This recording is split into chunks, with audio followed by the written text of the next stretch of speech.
In regards to me, I actually, I want to say something for illegal immigrants here, because I was an illegal immigrant to the United States when I was 20, and I actually got kicked out of the United States. I'm Canadian born and raised twice, but I knew inside of myself at that early age that I didn't know what I was gonna do, but I was gonna do something that was important. Not too long ago, I found out that my former boss, Durk Dehner of the Tom Of Finland Foundation, had been canceled. I had close ties, from about 1990 to 95.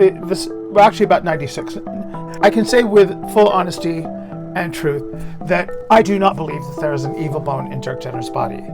And working in close proximity with this man for several years, I've known him to be extremely generous, kind, very direct. Jesus Christ, he was very direct. Bossy. Okay, let's be clear. Fantasy is not an endorsement, but Outrage treats it like a confession. What happens when a culture built on transgression is offended by its own reflection? Now, you don't have to agree with me, but Tom of Finland's world was not built on being polite. It was brutal. It captured tension, sexual frustration, and release. Fantasies. The work was raw, exaggerated, extreme, and provocative. Masculinity at level 12. It was fantasy pushed to the edge. To many, it is a discomfort, but to some, a release, a different world, a fantastical world of make-believe. But now we are shocked by symbols.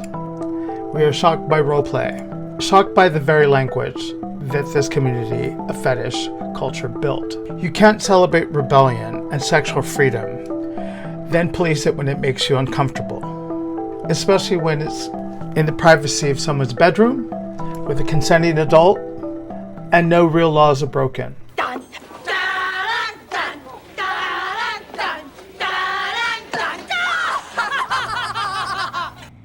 Why don't you shut your hoe ass up? Hello everybody, my name's Henry Haight. If you're new here, I'm a multidisciplinarist. Welcome. Okay, first and foremost, I just want to be clear. I am just stating my opinion on this matter. And I don't mean to offend anybody, but I have a feeling that I might. That is okay, because we don't always need to see eye to eye. However, I think this is a very important issue that I need to address, discuss, and give a little perspective. That way people have a different perspective and see a bigger picture. If you like this video and you want to see more content like this, please, please, please hit the notification button, subscribe, hit the like, share, comment, engage, help this channel grow. Also, please pay a visit to henryhaightfineart.com, where you can see my archive of work. There is an online shop where you can buy greeting cards, art prints, t-shirts, merch, you name it. I run them in limited runs, and once they're gone, they're gone. I don't like calling those things limited edition or whatever. The fine art prints, some are, some aren't, but the streetwear is a limited run, and once they're done, that's it. Make sure you visit henryhaightfineart.com, and you'll be very, very cool if you did. We like to pretend that moral outrage is a response. It isn't. It's a distribution system. And it spreads faster than facts. That's the truth.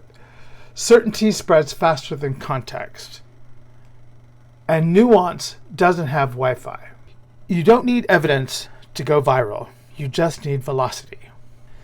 Selective outrage is the only product that gets cheaper the more you manufacture it. And here's another fact. You can't pick and choose which person's fantasies are acceptable, because they are just that, fantasies. What they do in their private life is a matter for them and a consenting adult. Now, I want to discuss an issue where not too long ago, I found out that my former boss, Durk Dehner of the Tom Of Finland Foundation, had been canceled. I had close ties, for about 5 years at the Tom Of Finland Foundation, from about 1990 to 95. Actually about 96, 1990 to 96. I started off as a volunteer, And then I worked my way up to be the personal assistant to Durk Dehner. Now, back then, as we all are, when we're young, we are different people than we are today. I can say with, full honesty and truth that I do not believe that there is an evil bone in Durk Dehner's body. I know that the context of some of Tom of Finland's art has come under scrutiny because now in the modern day and age, certain subtext is considered offensive to some, hateful, hurtful, and at the same time, there is an irony within the leather community and the art community. And how these correlate is because cancel culture doesn't solve shit. It doesn't start a dialogue. It, stirs the pot. It's selective outrage. It's 15 seconds and 5 minutes of shame fame. The person, the accuser, is nothing more than a modern day witch trial pointing, Goody Proctor, blah, blah, blah, blah, blah, blah, from the Crucible and all that. It doesn't solve anything because, one, as much as I like to say millennials and Gen Z love the word nuance, all that goes thrown out the window. Real change isn't loud. It's slow, it's uncomfortable, and mostly invisible. Outrage is easy. But here's the truth. Understanding takes work. Takes perspective and growth and a little compassion for the other side. Put yourself on the opposite side. I'm not talking about hate groups, I'm talking about cancel culture. Okay?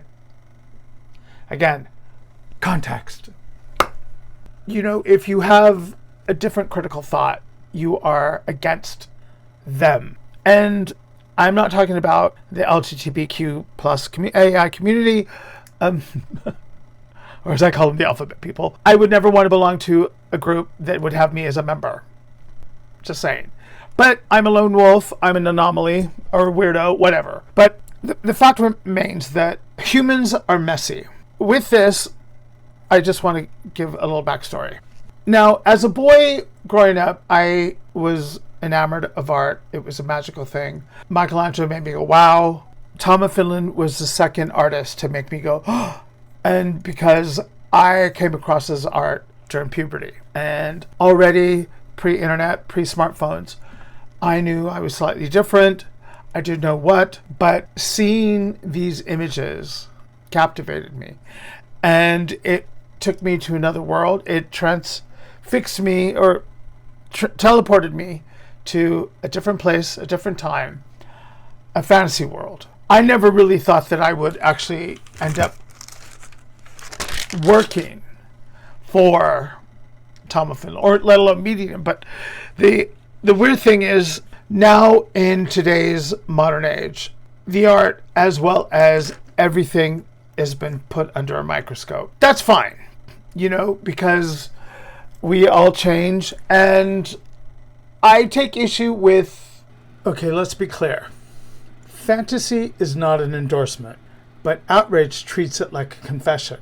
There are artists and people who have engaged and come to these events and safe spaces that Durk has created. Though we don't really have to like the insignias that identify the atrocities of something. It's not necessarily a confession or a reflection on him as an individual, but more on the race play. Now, this could be an argument for freedom of expression and right to free speech. Everyone is entitled to it. We don't necessarily have to like certain people's free speech, and everyone has the right to walk away. These people chose to engage, then elevate themselves within that particular community, and then take a moral position of, oh, I'm distancing myself, when in fact no harm was done to them or damage done to them as an individual, bodily, or reputation. Here's the thing. The aesthetic of the Leatherman is steeped and rooted, even in popular gay culture and adult films that men have consumed from the 80s has been rooted in some of this look, this aesthetic, this power play, this role play, to erase it. It doesn't do it doesn't do any good. I'm not saying that, run off and join the Proud Boys and start giving blowjobs to, a bunch of racists. No. What I'm saying is that gay men have always perpetuated and fantasized and romanticized the aggressor, the power play, and even with some of these people, they wear the wardrobe, including myself. Does that make me hateful or racist? No. But I know when I put that stuff on, it is just a role, a fantasy. And like I said, fantasy is not a confession. And still, the actions and capabilities that Durk has created for people of color, trans artists, everyone inclusive, has benefited from his efforts. Bottom line. It'd be different if he was, at some, white boy racist rally. But in my time being with him, I had never seen any sort of male, any kind of messaging, just like, and working in close proximity with this man for several years. I've known him to be extremely generous, kind, very direct. Jesus Christ, he was very direct. Bossy. But then again, I was a terrible assistant. How he didn't fire my ass earlier is like, but I digress. However, you'd have to be a fucking moron to look at the iconography and the aesthetic of the BDSM culture and not think, this shit looks familiar. I wonder where they got it from. I'm just saying, you'd have to be a fucking idiot. And yet, some of these people who've engaged in residencies and then complain that, I don't buy it because, one, if it was really that bothersome to you and that you felt that you were truly in danger, you would have just left. But you didn't. You stayed the course and then took the moral high ground of trying to distance yourself to save your own ass. When, like life, not all things are pretty and engaging, but the reality is that we're discussing the dissecting work of a man from Europe who virtually started drawing these things on his own life experiences through World War II and dealing with Nazi men and his encounters and stemming from his fantasies of this and how that infiltrated the subculture of gay men and how they've romanticized that as well. That's just a fact. And then they're like, well, I didn't know. I'm like, really? Queen, please. Have a seat. Buy a vowel and get some fucking self-respect. That's all I'm saying. There's not a dialogue to say, okay, but then use this as a mark of look at how far we've come. Now, for some that don't know, that Tuukka Laaksonen was a artist who began his career as a commercial illustrator in Helsinki and virtually began drawing his fantasies and served in World War II. He has gone on record by stating that he fetishized the Nazi soldiers of that era, and the work depicted such fantasies. Now, like with Japanese art known as shunga, it can be an extreme and even graphic depiction of extreme fantasies. The culture is known for these things, but again, because unlike America's, European tastes as well as Asian cultures tend to go for the more fantastical and to the maximum of these things because they are just that, fantasies. But Tuukka drew primarily in pencil and virtually drew the male form figure to the extreme, almost to a hyper masculine, and it evolved. He also worked in pen and ink, and this is where his partner at the time, he always tried to find a particular individual to become his not only life partner but business partner that embodied the Tom of Finland man. Enter Durk Dehner, who did embody the Tom of Finland man. Tuukka was pirated mercilessly and Durk came along and built a business model to document as well as protect the drawings that Tuco did. He has made it his life commitment to preserve the artwork of not only Tom Finland, but promote and preserve and catalog the artwork of a lot of emerging LGBTQI artists, including trans. An individual by the name of Pup Diego Onyx posted some photos of Durk wearing particular items associated with the Nationalist Socialist German Workers' Party, which is another N-word we're not really supposed to use. And the weird thing is that in today's day and age, we're censored to stop saying certain words because everyone is so easily offensive. And the strange thing is, art is messy and complicated like life, just like humans. And it also depicts ugly truths about life. Now, in the context of Durk and these things, do I believe that he is a member of the National Socialist German Workers' Party? No. I don't believe that he's a member of the Proud Boys. I don't believe he's any member of any right extreme hate group. One, because I've spent 6 years in close proximity to that son of a bitch in his house, in the professional and art context of working with him. There's nothing hateful about this individual, and yet he became a person non grata at International Mr. Male, which is a International Mr. Leather contest in Chicago annually that is a celebration and social event for a lot of Leathermen. Now, the Leatherman culture is steeped in stylist clothing that is quite militant and hark to a particular army uniform for dominance, to stress power, and all these things.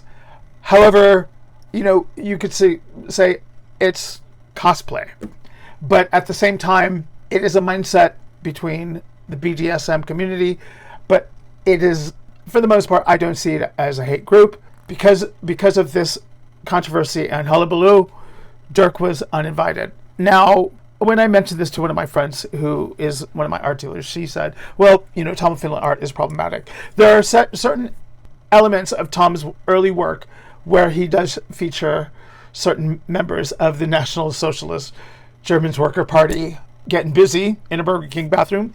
He has even gone on record by saying that he's disavowed that work and particularly not very proud of these things. Now, in the context of fantasy art, like manga, like anime, like the Japanese art form shunga, which is fantasy erotic art, such as like The Fisherman's Wife, these things are fantastical. They have a narrative to where they transport someone into something. Now, in order for IML to sit there and say, we don't want you here because of this, that, and the other thing, there's still an elephant in the room, or leather elephants in the room, that you haven't really changed much, because the main issue is that symbolically you are wearing items that emulate a particular party or group of men. And this particular symbol, which is, again, historically been for thousands of years in Asia, Native America, as well as the African continents and countries, notorious as a symbol of good luck. Now, the hook cross, or the swastika, is considered tainted because of this particular German Workers' Party group. To the Western world, and tourists of Berlin and Germany, where the death model stuff, you see these things and you associate it with the atrocities of horrific crimes against humanity and innocent people, and also against gays. This is reality. However, I think for me, I'm one of these people that can separate art from fantasy, or the artist from the art. And in critical thinking, I also know what the swastika represents as a whole: a form of good luck. It's an emblem to the sun. It's a good luck talisman. It has historical, deep-rooted affiliations with many cultures, not just one particular party, that tainted and put a horrible stain on it. And in that respect, I also came across in the early 90s of an artist through Tom of Finland called Man Woman, who wanted to rehabilitate the understanding of what the swastika is. Now, the swastika comes in two formats. Now, because of these two versions, they both mean good luck. They are rooted in several religions: Hinduism, Buddhism, Jainism, and the Western world. But it is prominently in the Western world associated with this particular hate group and tainted. And even with the current ultra-right, ultra-conservative hate groups and neo-Nazis of the world. Now, one, I will personally note that my ex-husband had a Chinese swastika, and one I never saw that as because I refuse to associate it with just one particular thing. That is just me, because I know the history of this particular symbol. And like certain things, if we only associate things with particular negative connotations, we don't learn anything. We don't have a dialogue about understanding. What has happened with Durk Dehner is that this individual, this man, has dedicated his life to not only the documentation and celebration of erotic art for not only the LGBTQ plus community, but gay men, and try to include everyone. If he were racist, dangerous, or anything, I truly believe there was no chance in hell that he would ever take a chance on hiring me. And the shame that I think he felt is unfortunate, because at his age, and then for someone to say, I don't feel safe, and do these things, you're inferring that a man in a wheelchair is physically able to harm you. And yes, that particular symbol can bring hate and other things, but by this man's own actions of celebrating, and even this particular accuser showing up at one of Tom of Finland events as a safe space, is okay. But yet then he could say, I've known these secrets for years. I mean, if you look at the bigger picture, the leather community kind of does romanticize those things, and yet this individual still wears portions of those uniforms. Make this make sense, because that's the irony here. And this is the thing about cancel culture. It brings shame, fame for several minutes. People, light their torches and pitchforks or with their selective outrage, and yet nothing's done. They don't say, hey, guys, maybe we shouldn't wear these particular militant type of looking outfits that emulate a particular workman's party. Maybe we should, just everyone wear rubber and jock straps. But the whole thing is that no dialogue to, like, how do we overcome this? And how do we understand the individual who's being persecuted? Because all they're saying, man bad, despite, celebrating trans people, people of color, gay, Hispanics, but just people of different minorities, and including them into the foundation events and documenting their work doesn't make sense of someone who would be hateful. And yet it is a footnote to this man's reputation and damage to his name, as well as it doesn't bring anyone closer together. And that's the shame about cancel culture, because I think eventually what's going to happen is that certain forms of art will be deemed offensive. We're already told what we cannot say. I posted a thing on TikTok about what I was like in the 90s, and somehow that got me banned because someone said, this is offensive. And I'm like, what? I have no idea. What have I said offensive things? Yes, I am not a superhero, and by no means am I under any policy to act accordingly. I try to be nice. I try to do good things, but I'm a person. I'm a human. I'm not a saint. I'm not a priest. But then again, religious leaders, especially within the Catholic Church and organized faith, are always notably caught for doing horrible things. And Durk Dehner is a man of a certain age, from a different generation, with a different thought process than someone who's 40 and comes from a different generation and a view of thinking entirely.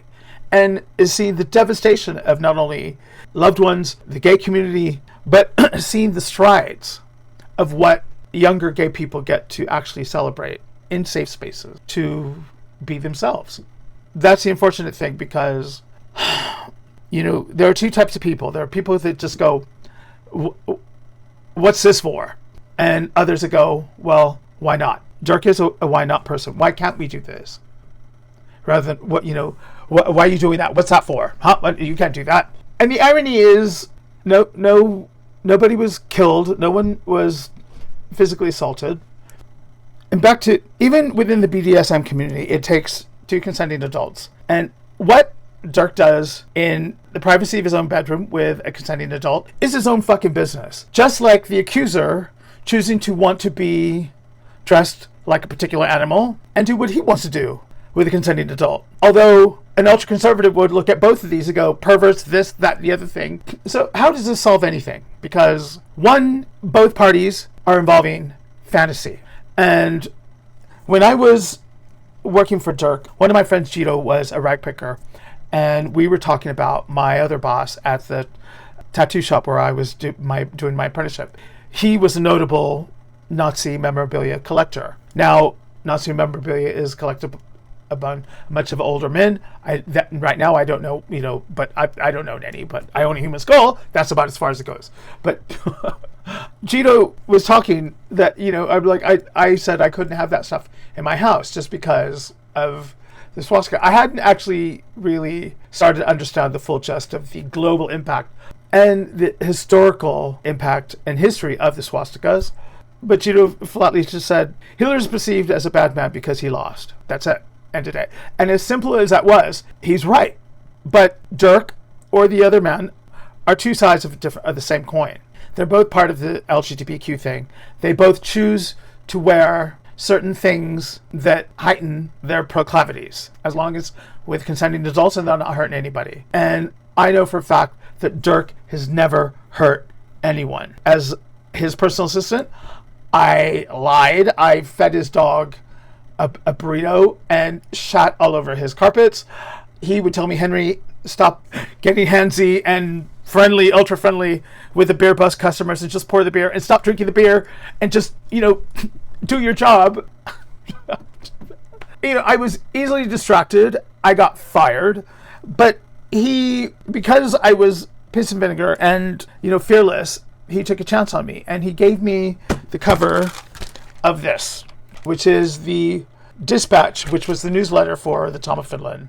And this is part from my archive. He renamed the article when I put female artists in this newsletter. And up to that point, only gay men were allowed to be in the newsletter, gay artists. And I remember the day, it was a Monday, I walked into the office. I think it was like over the weekend. The newsletters went on Thursday. Monday, there was about Daniel Babcock, I remember his name. I used to call him Willow Ufgood because he looked like Willow Ufgood. But anyways, I digress. He had a pile of these dispatches. So I would see them when I walked in. And guys wrote the most, talk about backlash before the internet. They were pissed. And Durk didn't get mad. He's like, this is the first time in 10 years that we've ever had this type of reaction. And it was my doing. He didn't do this. He was just like, just not going to give me the cover again. But still, he let me do my thing. And I learned an immense amount of knowledge from him. I learned how to catalog my work. I learned how to be more malleable when he was quite rigid, because he was, I coming from the punk scene, he was very tried and true leather. And, I was the newfangled generation of leather men. And today we have, in the LGBT community, we have people who grew up in the last 15, 20 years seeing gay kids. And the mindset of the internalized homophobia of men and gay men, or self-hatred, is becoming a thing of the past within the BDSM community. I'm more shocked and appalled by the integration of other fetishes that border on infantilism. No, I don't want to get into that. But at the end of the day, I don't think it was a smart thing for Durk to do. But at the same time, he's a human. he makes mistakes. But by and large, his actions and his work has spoke volumes on his love for the gay, lesbian, transgender, trans community. Because his actions for decades have done this. But this little blurb, and I'm all going, and I feel like Joey Swoll, you need to do better. It's crazy. Cancel culture isn't going to prove shit. It doesn't change anything. It just has this outrage for, a few minutes. People throw up their arms, alert the church elders, clutch the pearls, and then they forget about it. The sad thing is that what did this person who did this to this individual who dedicated his life to preserving art? And I remember once we received artwork from the artist Bill Ward where his wife said, he collected this stuff. I don't know what to do with it. I was going to throw it away. And imagine any artist looking at work and going, "Oh, this is perverted." This is like I could tell stories of my time in the foundation and stuff, and I'm not going to. But he truly believed that a person's sexuality, despite what anyone else thought, should be preserved and celebrated and documented. You can look at this older gentleman, wearing these things and stuff, but again, this is rooted from the romanticism of the leather uniform depicted in the fetish scene that is still rampant.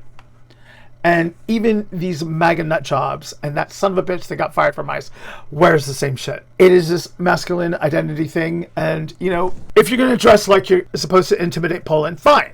But, does that make you a horrible person? No, as long as you're with a consenting adult and you're not hurting anybody, what's the point? But I do believe that Tuco's work and the work of Tom Of Finland Foundation have really helped loads of artists of all, gender and sexual identities embrace who and what they are without any taboos. And it's unfortunate that this individual, Cinder Witchy Poo Finger, then has the nerve and audacity to ask for people to pay for not only money for him to go to IML, but to pay for his rent. I sound like an old fucking man going, I don't understand these kids. I don't understand that because I'm like, get a fucking job. In this one, Snoop Doggy Dogg, you need to get a job. I just want to say that if we're ever really going to come to a better place in this world through culture, life, art, and understanding of one another, we need to be more fucking tolerant. I mean, Jesus Christ, even Hitler's, top man was a homosexual and he tolerated him. But for some reason, this little blip is like, oh, no, we're not, you're person non grata. Despite the fact that everyone's dressed like they're going to invade Poland. And I'll be honest, I do find, the aesthetic of those uniforms quite alluring. It is documented in erotica, not only in straight porn, but, from B movies to these are the things that we have in popular culture. And to have an understanding of this makes it easier for us to be far more tolerant. Rather than say, this person is hateful, hate speech, hate group, hateful man, hurtful man, when his actions are anything but. And once you start censoring fantasy, cosplay, between consenting adults within a burgeoning BDSM or fetish community, that's policing by its own hand. A hard line and personal censorship. Because the moment everything becomes offensive, everything dies. Art doesn't evolve. Dialogues stop. People start accusatory allegations, witch hunts, and reputations and a bodywork is soiled without the true understanding of context. Okay, so there's my 2 cents. Do I think the swastika in the context of the German Socialist Workman Party thing is bad? Yes. In the alt-right, yes, I think it's bad. Do I think the swastika in, a sex dungeon on an older gent of, no, I don't. No, I don't. I don't see that. Do I look at the swastika on a penis in an Asian temple a hateful thing? No, because I know what the actual thing represents. I know the history of it and I have a fuller understanding of it. And I know that there are artists who virtually tried to reestablish and rehabilitate it. There are movies that are very popular with B movies, video nasties that embody this fantasy. So I'm going to be on, even some Peckerwoods are kind of hot, but I'm not going to sit there and like go roll around at some fucking, white boy rally trying to like get one. There might be some closeted dudes, but I'm not going to risk my fucking life and limb for, 20 minutes of action. But that's just me. But that being said, I do think that we need to have a better understanding of context, because context is imperative in art, and how to understand and explain it and be able to back the shit up. So there you go. Anyways, I'm going to shut up now. Thank you for watching. Please hit that notification button and subscribe, like, share. Let me know your comments. Do you think this was deserved? And I don't want to say that, no, I'm not transphobic. My brother is a drag queen. I was in art school, surrounded myself with drag queens, went to art school with drag queens, and even had a trans woman work for me in my shop. I believe everyone needs to be treated with consideration, not respect. Respect is art. I will treat everyone with consideration and understanding until I have a better understanding of like how to communicate with them. But that's just me. Do you guys have a problem with certain erotic art, or how fetishes are parlayed into things? Because certain manga that I've seen in Japan, even I had a book, was a very, very violent and extreme. But again, the Japanese view fantasy as something completely different and make-believe. So let me know your thoughts. That's it for today. I really appreciate you coming, staying and watching. Please like, please share, let me know what you think, and I will see you in the next video. Until then, keep creating, take care, look after yourselves.